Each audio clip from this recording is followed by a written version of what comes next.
ठीक है, चैप्टर का क्या नाम है, रासायनिक अपक्रिया एवं समीकरण। तो इसमें से जितने भी इंपॉर्टेंट क्वेश्चन थे जो कि बोर्ड में आ सकते थे, खास करके 2024 बोर्ड के लिए, तो बहुत ज़्यादा इंपॉर्टेंट है। हेलो दोस्तों, स्वागत है आप सभी का हमारे चैनल पर। और आज की इस वीडियो में हम लोग पढ़ेंगे क्लास 10 साइंस बोर्ड एग्ज़ाम 2024 के लिए जो मोस्ट इंपॉर्टेंट क्वेश्चन हैं चैप्टर 1 से, उन सभी क्वेश्चनों को आज की इस वीडियो में डिस्कस करेंगे। तो सबसे पहले वीडियो को लाइक कर दीजिए और उसके बाद देखिए पहला क्वेश्चन है, आयनों के आदान प्रदान की अपक्रिया क्या कहलाती है। अर्थात ऐसी अपक्रिया जिनके अंदर आयनों का आदान प्रदान होता है उसे क्या कहते हैं।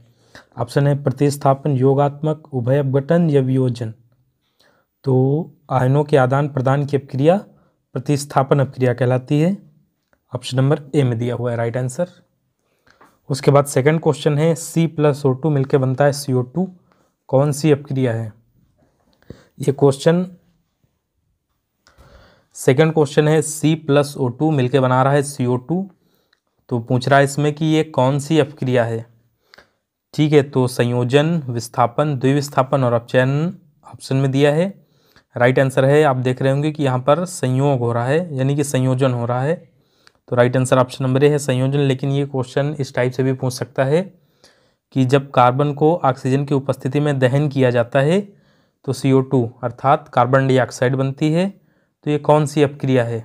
तो जब कार्बन को ऑक्सीजन की उपस्थिति में दहन किया जाता है तो संयोजन अपक्रिया होती है, अर्थात दोनों तत्व आपस में जुड़ रहे हैं, दोनों यौगिक आपस में जुड़ रहे हैं, तो संयोजन हो रहा है। तो ऑप्शन नंबर ए में संयोजन अपक्रिया दिया हुआ है। थर्ड नंबर क्वेश्चन है, Zn+H2SO4, ठीक है, जिंक है, उसके बाद H2SO4 मिलकर बना रहा है ZnSO4+H2, ये कौन सी अपक्रिया है। तो ऑप्शन है संयोजन, विस्थापन, द्विविस्थापन और विस्थापन। तो देखिए यहाँ पर Zn ने क्या किया है, H2 को विस्थापित कर दिया है। इस Zn ने H2 को विस्थापित कर दिया है और H2 की जगह स्वयं बैठ गया है Zn। तो अब इसमें विस्थापन भी है और द्विविस्थापन भी है, दोनों ऑप्शन में है, लेकिन द्विविस्थापन हो नहीं रहा है क्योंकि दोनों एलिमेंट एक दूसरे को नहीं विस्थापित कर रहे हैं, केवल Zn ने H2 को विस्थापित किया है। तो right answer option number second होगा, विस्थापन है, केवल द्विविस्थापन नहीं है। उसके बाद फोर्थ नंबर क्वेश्चन है, CO, ठीक, उसके बाद Cl2 मिलके बना रहा है COCl2, ये कौन सी अपक्रिया है। तो देखिए वियोजन नहीं है, दहन नहीं है, विस्थापन नहीं है, राइट आंसर क्या है, ऑप्शन नंबर जो थर्ड है संयोजन अपक्रिया, क्योंकि यहाँ पर CO और Cl2 दोनों का संयोजन हो रहा है। और ये जितने क्वेश्चन अभी तक मैंने बताए हैं सारे इंपॉर्टेंट हैं, ऑब्जेक्टिव के दृष्टिकोण से इसी टाइप के ऑब्जेक्टिव आते हैं। इस चैप्टर से केवल हर सेट में एक ऑब्जेक्टिव आया था हर बार, ठीक है, इस साल देखते हैं। और 5 नंबर क्वेश्चन कह रहा है कि ऊष्माशोषी अपक्रिया क्या है। ठीक है, ऊष्माशोषी अपक्रिया बताना है, अर्थात ऐसी अपक्रिया जिसको करवाने के लिए हमें अपनी तरफ से ऊष्मा देनी पड़ती है। तो right answer option number A हो जाएगा। ठीक है, N2 यानी कि नाइट्रोजन में अगर हम ऑक्सीजन मिलाएं तो 2NO बन रहा है, तो इसको कराने के लिए हमको ऊष्मा देनी पड़ती है। तो right answer option number A हो जाएगा कि ये एक ऊष्माशोषी अपक्रिया है। उसके बाद 6 नंबर क्वेश्चन है, Fe2O3 + 2Al मिलके बना रहा है Al2O3 + 2Fe, यह किस प्रकार की अपक्रिया है। ये क्वेश्चन 2019 में आया था और उसके बाद 2023 बोर्ड में पूछा गया क्वेश्चन है।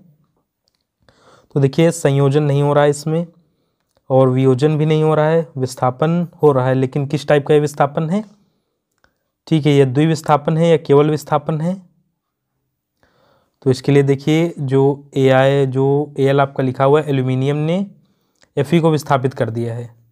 ठीक है, यहाँ पर अगर आप देखेंगे, ठीक है, तो Al ने क्या किया है, Fe को विस्थापित कर दिया है। तो ये किस प्रकार की अपक्रिया है, ये एक विस्थापन अपक्रिया है। इसमें दो विस्थापन नहीं लिखेंगे, ठीक, क्योंकि दोनों एलिमेंट एक दूसरे को विस्थापित नहीं कर रहे हैं, केवल Al है वो Fe को विस्थापित कर रहा है, तो विस्थापन अपक्रिया है। और यहाँ पर हम लोगों ने जितने ऑब्जेक्टिव क्वेश्चन पूछे जाने वाले थे इस चैप्टर से वो सब डिस्कस कर लिए हैं। अब इसके बाद जितने अति लघुत्तरीय टाइप के प्रश्न हैं, 4 नंबर के क्वेश्चन या 6 नंबर के क्वेश्चन जो अति लघुत्तरीय में आएंगे वो 4 नंबर के आएंगे, ठीक है, या लघुत्तरीय में जो आएंगे वो 4 नंबर के आएंगे, और जो दीर्घ उत्तरीय में क्वेश्चन आएंगे वो 6 नंबर के आएंगे। ठीक है, तो इस चैप्टर से कितने क्वेश्चन उस टाइप के बन सकते हैं वो सब डिस्कस करेंगे। उसमें पहला क्वेश्चन है कि ऊष्माक्षेपी एवं ऊष्माशोषी अपक्रियाएं क्या हैं, उदाहरण दीजिए।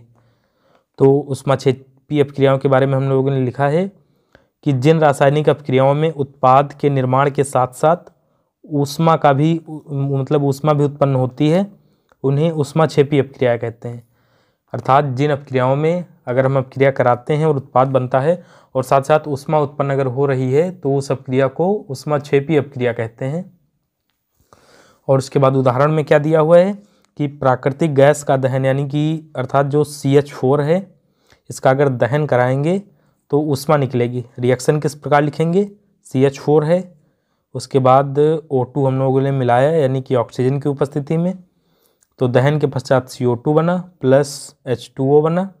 रिएक्शन बैलेंस कराने के 2 हम लोगों ने यहाँ से लगाए और 2 यहाँ से लगाए, रिएक्शन बैलेंस हो गई। इसके बाद इसी का शेष जो क्वेश्चन है उसका आंसर इधर है कि ऊष्माशोषी अपक्रिया क्या होती है। तो जस्ट इसका उल्टा हो जाएगा कि जिन अपक्रियाओं में ऊष्मा अवशोषित होती है, अर्थात कि जिन अपक्रियाओं को कराने के लिए, इसको इस प्रकार भी लिखा जा सकता है कि जिन अपक्रियाओं को कराने के लिए हमें स्वयं ऊष्मा देनी पड़ती है, उन अपक्रियाओं को ऊष्माशोषी कहते हैं। ठीक है, उन्हें ऊष्माशोषी कहते हैं, लिखा हुआ है। और रिएक्शन इधर लिखी हुई है कि N2 प्लस O2 मिलके बना रहा है 2NO। ठीक है, ऊष्मा यहाँ पर हमको देनी पड़ रही है, माइनस में ऊष्मा लिखा हुआ है, ऐसा ऑब्जेक्टिव क्वेश्चन भी था। ठीक है, उसके बाद नेक्स्ट क्वेश्चन आया है कि श्वसन को ऊष्माक्षेपी अपक्रिया क्यों कहते हैं, वर्णन कीजिए। ये आपका 4 नंबर क्वेश्चन आ सकता है या 6 नंबर में आ सकता है। ठीक है, 6 नंबर में आया तो थोड़ा सा लॉन्ग करके लिखिएगा, बाकी 4 नंबर में ऐसे लिख देना है। क्वेश्चन कह रहा है कि उस श्वसन को ऊष्माक्षेपी अपक्रिया क्यों कहा जाता है। तो देखिए, श्वसन को ऊष्माक्षेपी अपक्रिया कहते हैं क्योंकि इसके अंतर्गत भोजन छोटे छोटे टुकड़ों में टूटता है। अर्थात श्वसन की क्रिया में भोजन छोटे छोटे टुकड़ों में टूट जाता है, जिससे ऊर्जा उत्पन्न होती है। ठीक है, अगर ऊर्जा उत्पन्न हो रही है तो उसी को हम लोग ऊष्माक्षेपी कहते हैं। हम लोगों ने यहाँ पर शुरुआत में पढ़ा भी है। ठीक है, तो जिससे ऊर्जा उत्पन्न होती है जो हमारे शरीर को कार्य करने की शक्ति प्रदान करती है। ठीक है, अतः श्वसन को ऊष्माक्षेपी अपक्रिया कहते हैं, ऐसा आप लिख सकते हैं यहाँ पर। उसके बाद श्वसन क्रिया का समीकरण दिया हुआ है, देख लीजिए। ये जो समीकरण दिया हुआ है ये पिछले बार बोर्ड में आया था रिएक्शन बैलेंस कराने के लिए। ये जो रिएक्शन दी हुई है ये पिछले बार बोर्ड में बैलेंस कराने के लिए आई थी। तो रिएक्शन कैसी है, C6H12O6 प्लस 6CO2 मिलके बना रहा है 6CO2 प्लस 6H2O, और साथ में ऊर्जा निकल रही है। अगर ऊर्जा निकल रही है तो उसको हम लोग ऊर्जा या ऊष्माक्षेपी अपक्रिया कहते हैं। उसके बाद थोड़ा सा इंपॉर्टेंट क्वेश्चन ये भी है, आ सकता है 4 मार्क्स में, कि रेडॉक्स अपक्रिया किसे कहते हैं, उदाहरण देकर समझाइए। ठीक है, रेडॉक्स अपक्रिया क्या होती है। तो उत्तर में लिखा हुआ है कि वह रासायनिक अपक्रिया जिसमें एक अभिकारक का ऑक्सीकरण तथा दूसरे का अपचयन होता है, रेडॉक्स अपक्रिया या फिर अपचयन अपक्रिया कहलाती है। यानी कि वह रासायनिक अपक्रिया जिसमें ऑक्सीकरण और अपचयन, ठीक है, ऑक्सीकरण भी हो रहा हो और साथ में अपचयन हो रहा हो, तो उसको हम लोग रेडॉक्स अपक्रिया कहते हैं। उदाहरण नीचे दिया हुआ है, देख लीजिए। CuO है, उसके बाद इसमें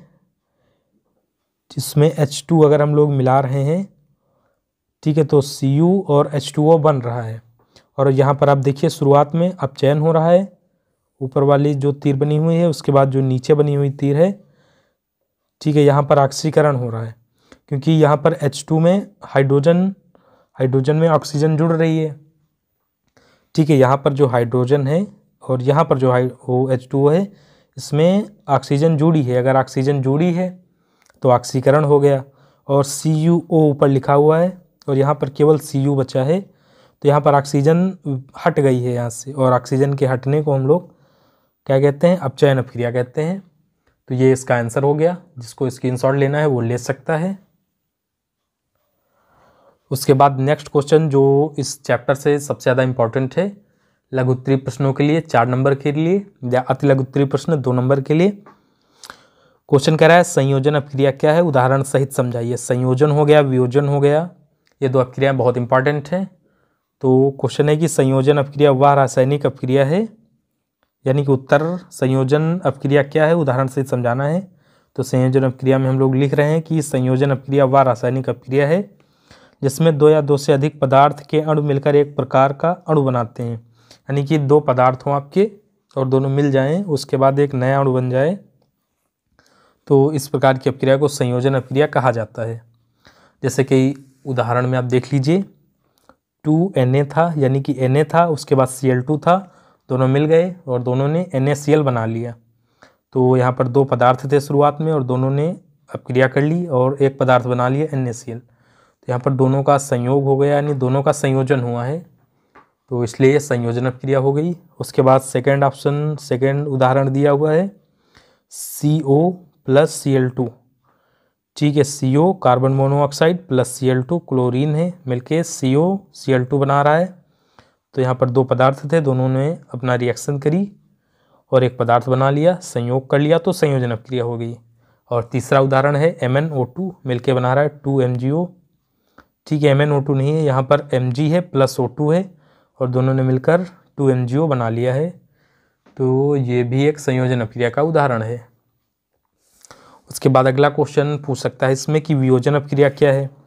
ये थोड़ा सा लॉन्ग में हमने लिख दिया है 6 नंबर के लिए, बाकी अगर आपको एग्ज़ाम में 2 नंबर में आए तो आप छोटा ही लिखना। तो वियोजन अपक्रिया के बारे में लिखना था, तो वह रासायनिक अपक्रिया जिसमें कोई तत्व अपने अवयवी तत्वों अथवा छोटे छोटे टुकड़ों में विभाजित हो जाता है, वियोजन अपक्रिया कहलाता है। ठीक है, इसमें संयोग हो रहा था तो उसको हम लोगों ने संयोजन बोला। और यहाँ पर जैसे कि NaCl यहाँ पर लिखा हुआ है, ये टूट जाए Na में और Cl में। ठीक है, NaCl पूरा तत्व था, ठीक है, NaCl यौगिक था पूरा, और ये पुराने अवयव में टूट जाए, Na में टूट जाए और Cl में टूट जाए, तो इसी को हम लोग क्या कहते हैं, वियोजन अपक्रिया कहते हैं।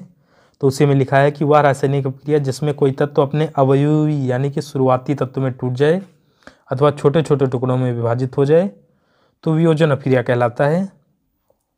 और उसी को लॉन्ग फॉर्मेट में हम लोगों ने लिखा है कि यह निम्नलिखित 2 प्रकार की होती है, ऊष्मीय वियोजन और उसके बाद विद्युत वियोजन। तो ऊष्मीय वियोजन क्या होता है, अगर ये आपको 6 नंबर में आए क्वेश्चन तभी ऊष्मीय वियोजन के बारे में लिखना है, अन्यथा 4 नंबर में आए तब लिख सकते हैं, 2 नंबर में इतना डीप में जाने की कोई ज़रूरत नहीं है। ऊष्मीय वियोजन क्या होता है कि जब किसी पदार्थ का वियोजन ऊष्मा देने पर होता है तो उसे ऊष्मीय वियोजन कहते हैं। अर्थात ऊष्मा देने से अगर वो यौगिक जो है या वो पदार्थ जो है अपने पुराने तत्वों में टूट रहा है तो उसको ऊष्मीय वियोजन कहते हैं। जैसे कि उदाहरण देखिए, सबसे पहले कैल्शियम कार्बोनेट का वियोजन जो CaCO3 है, CaCO3 ये है कैल्शियम कार्बोनेट, और इसमें हम लोगों ने ऊष्मा दे दी है, उसके बाद ये CaO और CO2 में टूट गया है, तो ऊष्मा देने से टूटा है तो ऊष्मीय वियोजन हो गया। सेकेंड नंबर उदाहरण दिया हुआ है फेरस सल्फेट का वियोजन। तो FeSO4 जो होता है वो फेरस सल्फेट होता है, इसमें ऊष्मा दी तो Fe2O3 plus SO2 plus SO3 में टूट गया, तो ये ऊष्मीय वियोजन का उदाहरण है, क्योंकि यहाँ पर हम लोगों ने ऊष्मा दी है, यहाँ पर भी ऊष्मा लिख सकते हैं। इसी क्वेश्चन का आगे का भाग कि विद्युत वियोजन क्या होता है। तो जिन रासायनिक अपक्रियाओं में विद्युत प्रवाह करने पर वियोजन होता है उसे विद्युत वियोजन कहते हैं। ठीक है, वियोजन अपक्रिया के प्रकार हैं, पहला ऊष्मीय वियोजन और दूसरा विद्युत वियोजन। तो विद्युत वियोजन जिस रासायनिक अपक्रियाओं में विद्युत प्रवाहित करने पर वियोजन होता है विद्युत वियोजन कहलाती हैं। उदाहरण के लिए आपका सोडियम क्लोराइड का विद्युत वियोजन यानी कि NaCl, मैंने बताया था ना कि अगर NaCl अपने पुराने तत्वों में टूट रहा है Na में और Cl में तो वियोजन का उदाहरण है। लेकिन ये किस तरह की वियोजन का उदाहरण है, तो ये विद्युत वियोजन का उदाहरण है। NaCl था, हम लोगों ने इसमें विद्युत प्रवाहित की और Na और Cl में टूट गया है।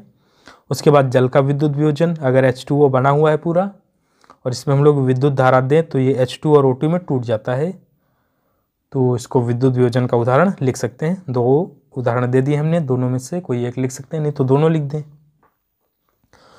उसके बाद विस्थापन या प्रतिस्थापन अपक्रिया क्या होती है, यह भी एक इम्पॉर्टेंट क्वेश्चन है। ठीक है, ये एक इम्पॉर्टेंट क्वेश्चन है, पिछले साल बोर्ड में आया था। तो विस्थापन या प्रतिस्थापन अपक्रिया क्या कहती है, विस्थापन बोले या प्रतिस्थापन बोले एक ही बात है। तो वह रासायनिक अपक्रिया जिसमें किसी यौगिक के अणु के किसी एक परमाणु या समूह के स्थान पर कोई अन्य परमाणु या समूह आ जाता है, विस्थापन या प्रतिस्थापन अपक्रिया कहलाता है। ठीक है, इसको उदाहरण से समझ लीजिए, बहुत आसान है कि जैसे CuSO4 ये एक यौगिक है CuSO4, और इसमें क्या हुआ कि Fe ने Cu को हटा दिया और खुद Cu की जगह बैठ गया है। यहाँ पर देख लीजिए, Fe ने क्या किया, इस Cu को हटा दिया और उसकी जगह पर स्वयं बैठ गया। तो पहले CuSO4 था, अब FeSO4 हो गया है। तो वहीं लिखा है यहाँ पर कि किसी यौगिक के एक अणु से किसी एक परमाणु या समूह के स्थान पर कोई अन्य परमाणु या समूह आ जाता है। इसमें Cu के स्थान पर Fe आ गया है, तो ये विस्थापन अपक्रिया का उदाहरण है। दूसरा सेम उदाहरण नीचे दिया हुआ है, Zn का है और उसके बाद H2SO4 है। तो इस Zn ने H2 को विस्थापित कर दिया है।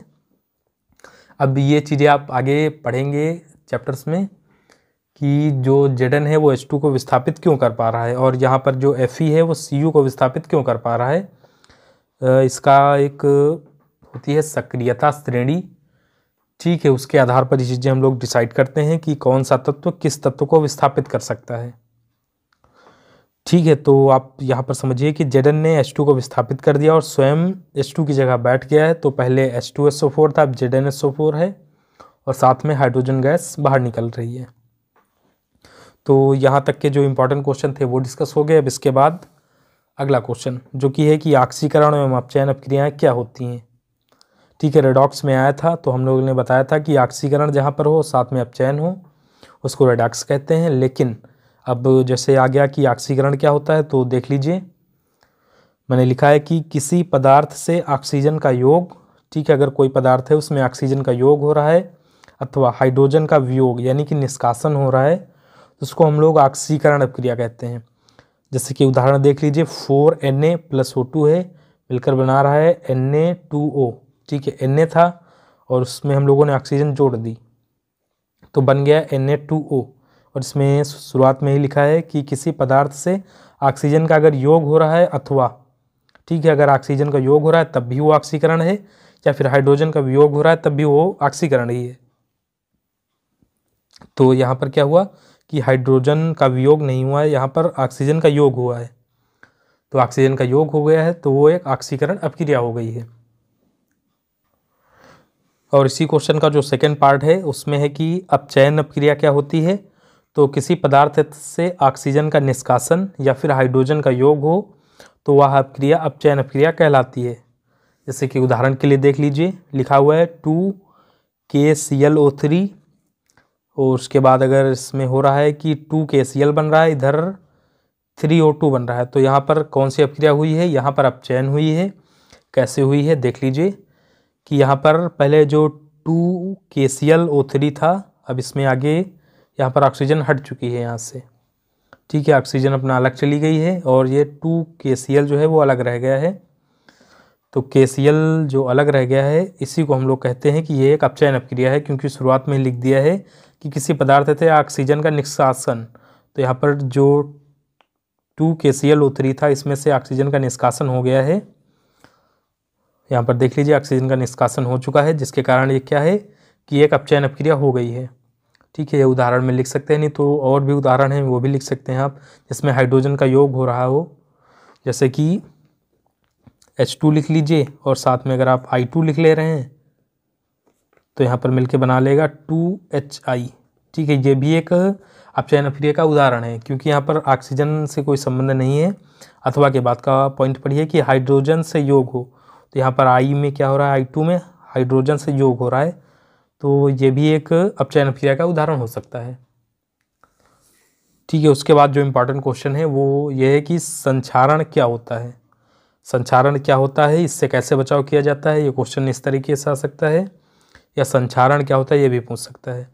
तो वह अपक्रिया जिसमें धातु या फिर वायु की जो ऑक्सीजन होती है या फिर नमी या अन्य रसायन के संपर्क में आने पर धीरे धीरे नष्ट हो जाते हैं, संक्षारण कहलाती है। यानी कि वह अपक्रिया जिसमें कोई धातु हो वो वायु की ऑक्सीजन के संपर्क में आए या नमी के संपर्क में आए या फिर अन्य किसी रसायन के संपर्क में आए जिससे वह धीरे धीरे नष्ट हो जाती है, वह अपक्रिया संक्षारण कहलाती है। ठीक है, जैसे उदाहरण के लिए देख लीजिए, लोहे पर जंग का लगना, जो लोहा होता है, देखिए आप जब उसको बाहर नमी में रख दीजिए या सर्द जगह पर कहीं रख दीजिए, ठीक है, खुले में रख दीजिए, तो क्या होता है उसमें लोहे पर जंग लग जाती है। तो ये एक संक्षारण अभिक्रिया का उदाहरण है। और अगला है इसी में कि चांदी के जो आभूषण होते हैं इसको आप जब थोड़े दिन ऐसे रख दीजिए ना, तो उसमें क्या होता है कि जो काली परत चढ़ जाती है, वो भी एक संक्षारण का उदाहरण है। और इससे बचाव के लिए हम लोग क्या करते हैं, इससे बचाव के लिए आप जो पाइपें होती हैं, ठीक है, उसमें हम लोग पेंट कर देते हैं, ग्रीस लगा देते हैं, या फिर कई तरह के तेल आते हैं वो लगाते हैं। तो ये सब संक्षारण से बचाव के लिए आप लिख सकते हैं। अगर बचाव के बारे में पूछे, नहीं पूछे तो बस इतना ही लिखना काफ़ी है। और उसके बाद ये जो आए हैं, निम्नलिखित अपक्रियाओं को संतुलित कीजिए। ये जो बोर्ड है उसमें बहुत बार रिपीटेड ये सारी अपक्रियाएं हैं जो कि हर बार पूछी गई, तो इसलिए हम लोगों ने इन खास अपक्रियाओं को लिख दिया है। आप इतनी पढ़ लेंगे तो उसमें से 3 या 4 फंस जाएंगी एग्ज़ाम में, ठीक है। हमने बहुत ज़्यादा नहीं लिखा है, जो हर बार पूछी जाती है उन्हीं के बारे में लिखा है। तो सबसे पहले लिखा है CH4 + O2 मिलके बना रहा है CO2 + H2O। अब इसको रिएक्शन को बैलेंस कैसे करेंगे, तो सबसे पहले इसमें देखिए जो कार्बन की संख्या इधर 1 है, इधर भी 1 है, तो कार्बन को हमें बैलेंस नहीं करना है। अब देखिए ऑक्सीजन की संख्या इधर कितनी है, 2 है, और इधर देखिए 2 और 1 3 है। तो अब 3 को बैलेंस करने के लिए हमें 4 करना पड़ेगा, तभी बैलेंस हो पाएगी, ठीक है। क्योंकि 2 और 3 जो है ऐसे बैलेंस नहीं होगी, क्योंकि हम 1 या आधा नहीं लिखेंगे, ठीक है, उसको पूरा बैलेंस करेंगे। तो यहाँ पर जैसे 2 लिख दिया आपने, तब ऑक्सीजन इधर देखिए 4 हो गई और इधर 3 है, तो इस जो ऑक्सीजन इधर 3 है इसको 4 करने के लिए यहाँ पर 2 लगा देंगे। तो अब देखिए यहाँ पर 2 इधर ऑक्सीजन और 2 यहाँ पर कितनी हो गई, 4, और 2 दूनी 4, यहाँ पर भी ऑक्सीजन बैलेंस है। कार्बन देख लीजिए इधर 1 है और कार्बन इधर 1 है। अब इसके बाद बात आती है हाइड्रोजन की। तो हाइड्रोजन देखिए यहाँ पर 2 दूनी 4 इधर है और 4 इधर है, तो यहाँ पर हमने 2 लगाया, उससे हाइड्रोजन भी बैलेंस हो गई और ऑक्सीजन भी बैलेंस हो गई। नेक्स्ट है Cu2s मिलके बना रहा है प्लस, अगर इसमें हम लोग O2 मिलाएं तो Cu2O + SO2 बन रहा है। अब इसको कैसे बैलेंस करेंगे, ठीक है। सबसे पहले देखिए, ठीक है, इधर जो Cu की संख्या इधर भी 2 है और इधर भी 2 है, ठीक है। S की संख्या यानी सल्फर की संख्या इधर भी 1 है, इधर भी 1 है, और इधर जो ऑक्सीजन की संख्या है वो कितनी है, वो 2 है, और इधर भी 2 1 3 है। तो सबसे पहले अगर हम लोग यहाँ पर 2 लिख दें, ठीक है, उसके बाद अगर यहाँ पर 3 लिख दें, ठीक है, इसके बाद यहाँ पर 2 लिख दें, और उसके बाद यहाँ पर 2 लिख दें। अब देखिए बैलेंस हुआ कुछ कि नहीं हुआ। तो यहाँ पर Cu की संख्या कितनी हो गई, 2 दूनी 4 हो गई, उधर भी 2 दूनी 4 हो गई। उसके बाद ऑक्सीजन की संख्या देखिए 3 दूनी 6 इधर से हो गई, और 2 और यहाँ से 2 हो गई, और यहाँ से 2 दूनी 4 और 4 2 6, ऑक्सीजन भी बैलेंस है। अब बचा क्या, सल्फ़र को बैलेंस करना है। तो सल्फ़र देखिए यहाँ से 2 है और यहाँ से भी 2 है, यानी सारी चीज़ें बराबर हो गई हैं, ठीक है। इसको हम लोगों ने जल्दी इस लिख दिया क्योंकि इसको जो है करने में बहुत टाइम लग जाता, ठीक है। ये थोड़ा सा ज़्यादा दिमाग लगाने वाला रिएक्शन थी, जिसमें ज़्यादा दिमाग लगता है, इसलिए हमने डायरेक्ट 2 3 2 लिख दिया है। इसके बाद अगली है MnO2 + HCl मिलके बना रहा है MnCl2 + H2O + Cl2। तो अब सबसे पहले समझिए कि Mn इधर कितनी है, 1 है, इधर 1 है, ठीक है। अब सबसे पहला टारगेट है हमको हाइड्रोजन को बैलेंस करना और साथ साथ ऑक्सीजन को बैलेंस करना। तो अगर हम लोग यहाँ पर 4 लिख दें यहाँ पर, तो हाइड्रोजन इधर 4 हो गई, और इधर हाइड्रोजन कितनी है, इधर देखिए 2 है, और यहाँ पर अगर हम लोग 2 लिख दें तो हाइड्रोजन 4 बैलेंस हो गई। साथ क्या काम हो गया कि हमारी ऑक्सीजन इधर 2 थी, और इधर देखिए इधर भी 2 हो गई है, बैलेंस हो गई है, ठीक है। और क्लोरीन इधर कितनी है, 2 और 2 4 है, ठीक है। इधर क्लोरीन भी 4 है, तो यहाँ पर क्लोरीन भी बैलेंस हो गई है, यानी कि रिएक्शन हमारी टोटल बैलेंस है। इसके बाद यहाँ पर देखिए N2 है + H2 है मिलकर NH3 बना रहा है। तो इस रिएक्शन को कैसे बैलेंस करेंगे, इसको देखिए आसान तरीके से बैलेंस किया जा सकता है। यहाँ पर 2 है, यहाँ पर 3 है, तो छोटा सा काम करिए, यहाँ पर 3 कर दीजिए, यहाँ पर 2 कर दीजिए। नाइट्रोजन 2 हो गई, नाइट्रोजन 2 है, हाइड्रोजन कितनी है, 6 है, यहाँ से 3 दूनी 6, यहाँ से भी हो गई। तो यहाँ पर नाइट्रोजन और हाइड्रोजन और टोटल NH3 सब बैलेंस हो गए। उसके बाद मैंने ये रिएक्शन बताई थी श्वसन में कि ये श्वसन की जो रिएक्शन होती है ये बैलेंस कराने के लिए हर बार पूछी जाती है। तो इसको बैलेंस करने के लिए कुछ खास नहीं है, यहाँ पर 6 लिखिए, यहाँ पर 6 लिखिए और यहाँ पर 6 लिखिए, रिएक्शन बैलेंस हो गई। ठीक है, शुरुआत को छोड़ देना है, बाकी सब में 6 लिख के चले जाना है, रिएक्शन बैलेंस हो जाएगी। साथ में जो ऑक्सीजन जो हमारी श्वसन क्रिया होती है उसमें ऊष्मा या ऊर्जा निकलती है, उसको भी साथ में हम लोगों ने लिख दिया है। इसके बाद अगली रिएक्शन है Fe + H2O, यानी कि जो लोहा होता है उसमें H2O मिलाते हैं तो Fe3O4 बनता है प्लस H2 बनता है। तो इस रिएक्शन को कैसे बैलेंस किया जाए, देखिए यहाँ पर जो Fe है यानी फेरस है उसकी संख्या 3 है, तो यहाँ पर सबसे पहले 3 लिख दीजिए। अब उसके बाद हमको क्या बैलेंस कराना है, ऑक्सीजन अगर बैलेंस की बात करें तो इधर 4 है, इधर कितनी है कि यहाँ पर अगर हम लोगों ने 4 लिखा तो 4 हो गई। अब इसके बाद क्या बचा बैलेंस कराने के लिए, अब हाइड्रोजन देखिए यहाँ से 4 दूनी 8 है और ये इसमें हाइड्रोजन है नहीं तो यहाँ पर 4 लिख दीजिए, तो 4 दूनी 8 हो गई। ठीक है, यहाँ से हाइड्रोजन भी बैलेंस हो गई और ये हम लोगों ने टोटल रिएक्शन बैलेंस कर दी है, जिसको स्क्रीनशॉट लेना ले सकता है। तो ये था जो चैप्टर नंबर 1 है आपका। ठीक है, चैप्टर का क्या नाम है, रासायनिक अभिक्रिया एवं समीकरण। तो इसमें से जितने भी इंपॉर्टेंट क्वेश्चन थे जो कि बोर्ड में आ सकते थे, खास करके 2024 बोर्ड के लिए तो बहुत ज़्यादा इंपॉर्टेंट है। ठीक है, तो वीडियो को लाइक करें और अपने दोस्तों के पास ज़रूर शेयर कर दें। जिसने पढ़ाई अभी तक नहीं करी है वो, जिसने पूरी पढ़ाई नहीं करी है वो इस वीडियो को देख ले, ताकि उसके भी बोर्ड में अच्छे से अच्छे नंबर आ सकें। ठीक है, ऐसी और ज़्यादा वीडियोस के लिए चैनल को लाइक शेयर सब्सक्राइब जरूर करें, क्योंकि हम लोग अपनी अगली सीरीज में यानी इसी वीडियो की सीरीज़ से अब शुरू कर रहे हैं। इसमें चैप्टर 2, 3, 4 यानी साइंस जो क्लास 10th की है, इसमें जितने चैप्टर्स हैं सबके जो मोस्ट इंपॉर्टेंट क्वेश्चन हैं जो कि बोर्ड में हर साल रिपीटेड होते हैं उनको लेकर के आने वाले हैं और लगातार आपको चैनल पर वीडियो मिलते रहेंगे। तो चैनल को सब्सक्राइब जरूर कर लेना और वीडियो को दोस्तों के पास शेयर ज़रूर कर देना।